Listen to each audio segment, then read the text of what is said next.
that it provides a service that can really repair a child's view of education.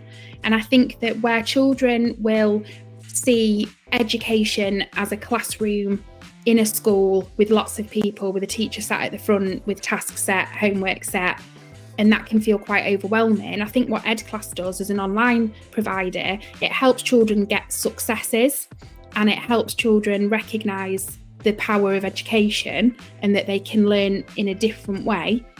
And I think that the thing with EDClass as well is that, in my experience, EDClass doesn't say to children, you know, this is your learning environment and this is your learning environment forever. But what we want to do is make you confident that you can retain information, you can learn new knowledge, you can learn new skills, and you can apply them. And then that's going to build those children's, you know, confidence and self-esteem and well-being. So I think it targets those sometimes forgotten children. So I think that that's what EDClass does in order to transform lives. It makes children feel like their education hasn't stopped still.